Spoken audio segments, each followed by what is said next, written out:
नमस्कार बच्चों। तो आज हम प्राणियों के वर्गीकरण पार्ट में आगे का टॉपिक देखने वाले हैं।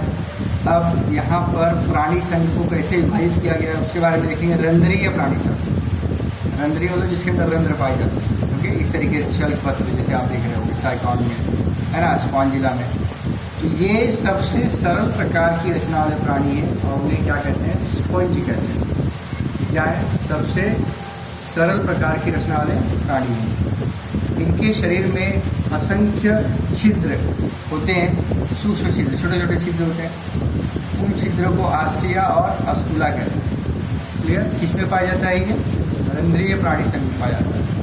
ओके, ये जलचर होकर अधिकतर समुद्र में तो कुछ मीठे पानी में पाए जाते हैं।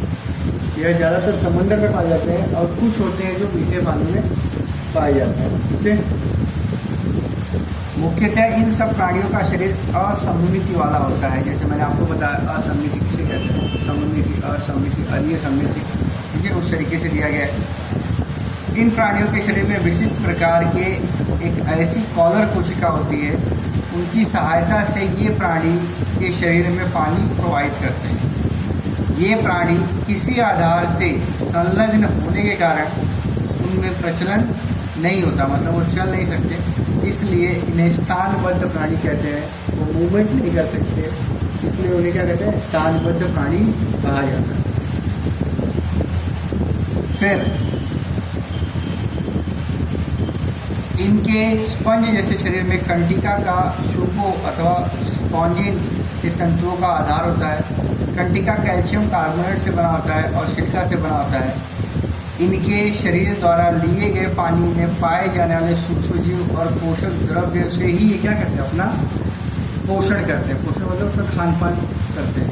ओके, जो पानी ये ग्रहण करते हैं उसको जो भी प्राणी रहते हैं, जो भी सूक्ष्मजीव रहते हैं, उसके द्वारा ये अपना पोषण करते हैं। आस्टिया नामक छिद्र द्वारा पानी शरीर में प्रवेश करता है और अस्मा नामक छिद्र द्वारा पानी बाहर निकलता है। तो ये आप अंडरलाइन करेंगे।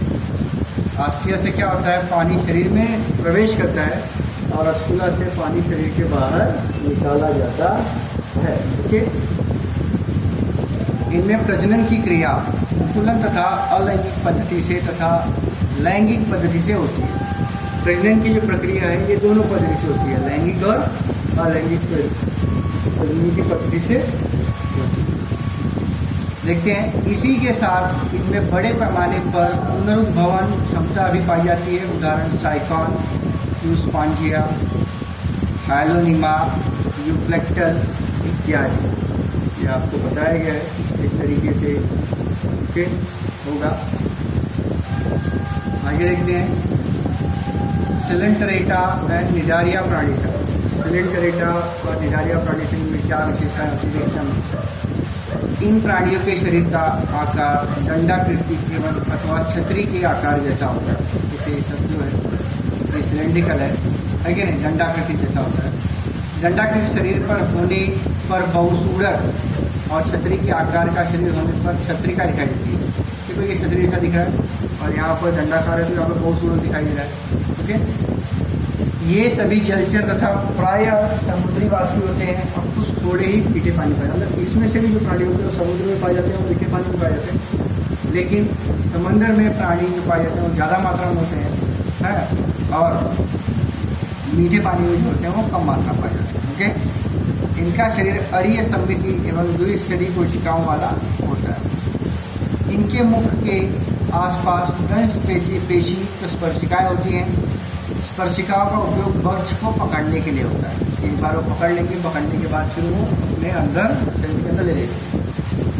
तो दंश पेशियाँ वक्षों के शरीर में विष का अंतक्षेपण करती हैं और उनका उपयोग स्वयं के संरक्षण के लिए भी होता है। उदाहरण जलव्याप, कोरलस, सियानिमो, Portuguese, man of war, jellyfish या प्रवाल। और ये अगर शरीर को टच भी करती है तो उसमें क्या होता है, उनके कैल्शियम जो होते हैं या अन्य जो उनके अंदर पाए जाते हैं केमिकल, उसके द्वारा शरीर जलने लगता है। ओके, तो ये इसके अंदर बताया गया है। नेक्स्ट देखते हैं,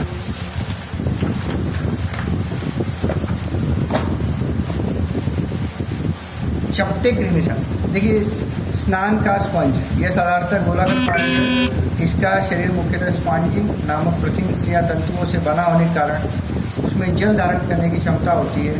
पुराने समय में स्नान करने के लिए इसका उपयोग किया जाता था। उसी प्रकार लोड तख्त बनाने के लिए भी इसका उपयोग किया जाता है। कार्यालयों में टिकटों को चिपकाने के लिए भी, उन्हें गिला करने के लिए भी इसका उपयोग किया जाता। अब चपटे कृमि या प्राणियों का संग देखते हैं हम लोग क्या है यहाँ पर कि इनका शरीर दुबला पतला और पत्तियों जैसा अथवा पट्टी के जैसा चपटा होता है, इसलिए इन्हें चपटे कृमि का प्राणी भी कहते हैं। अधिकतर प्राणी अंतःपरपोषी होते हैं, परंतु कुछ स्वतंत्र जीवन व्यापन करने वाले पानी में पाए जाते हैं।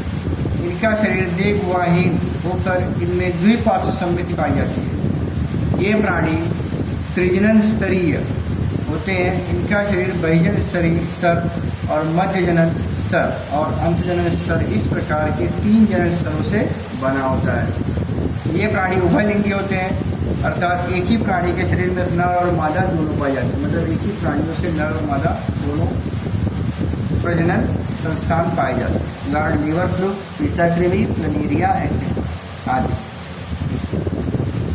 समुद्र में प्रवाल चट्टानें होती हैं। ये चट्टानें अर्थात निडारिया संघ के प्राणियों की सघन आबादी होती है। यहाँ पर इस चट्टान से प्रवाल, मूंगा, इस प्रकार का रत्न और आयुर्वेदिक औषधियों में उपयोगी प्रवाल भस्म तैयार किया जाता है।